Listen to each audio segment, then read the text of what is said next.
again, and welcome to the 18th assignment, the 8th painting of Block 2 of the Evolve Artist Oil Painting Program. So here's me doing a still life painting of an origami swan on an origami box, and there is a soap thing behind it. It's a Bulgari soap. Actually, I don't know what made me decide on this particular combination, but I basically have a bunch of different origami animals of various colors and sizes on my table, and then I have a bunch of random household items of various geometric shapes on that same table. So when it was time to decide on my setup for the next assignment, I was just mixing and matching different things, and then I saw, if I hold up the soap, it almost looks kind of moon-like. And then moon made me think of like moonlight on a lake. Lakes made me think of swans. And I was like, I have an origami swan, and this is going to work perfectly. Now the thing is, the swan was a little short, so then I decided to put a box underneath it. Perfect. Now we've got our paper animal, which is one of the requirements that I gave myself was I wanted to have something that was paper art, something that is boxy in every single one of the paintings. So we've got our paper swan, we've got our box, and then we have a nice round moon-like object in the background to help round out, pun intended, the image. Now, the tricky thing about this image was the embossed letters and the decal on the soap. I wanted to include that because I thought it looked kind of cool. Like there's a little rosebud on there, and then there are the letters Bulgari going around the edge of the soap. So I wanted to include that.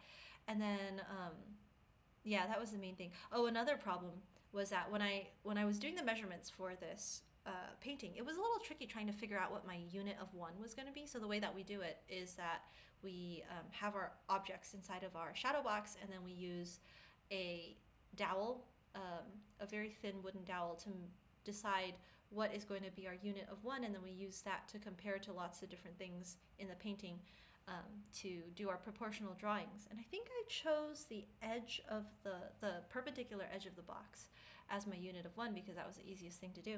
But what ended up happening was it was a little bit too big, I think. So I actually had to change all of my measurements by I think I multiplied everything by like 0.75 or something like that, just to make it all fit on the paper, on the canvas, sorry. And then when I was doing that, I forgot to change the measurement for the box height itself. So the box ended up being too big. Whoops. And then also the shadow of the swan was a little crooked because the actual image that was shown at the very beginning of this video, the cast shadow of the swan is a little, it's actually very blurry. And so, but the thing is, the way that we're taught that cast shadows, at least at this stage of the process, cast shadows have to be sharp, and only form shadows can be gradients. So kind of screwed up the cast shadow of the swan's neck as well. Whoops. And then the embossed letters as well, they should have been, I could have done them with a shadow value instead of what I did, which was using the admixture right underneath extreme light. So there was that. After doing this painting, a few weeks later, one of the live classes that Piper had, she did a call for one-on-one critiques. So she posted in Facebook, anybody who wanted to have their paintings personally critiqued could apply. So I applied and was chosen, and she gave some really helpful tips, like the one that I just told you about, the embossing should have been in shadow. And then she also talked about ways to make the paper box stand out more, like there's a little really thin sliver of light next to the shadow on the left edge of the box that I could have done to make it stand out even more. Personally, I also noticed that I did the flower a little bit wrong on the soap. However, overall, I like the composition of this piece. It gives me kind of Swan Lake vibes. We've got a swan, we've got a moon-like soap object, and then, yeah, it's black and white, so you can't see any colors or anything, but it was a blue swan too, so there's that. So blue for water.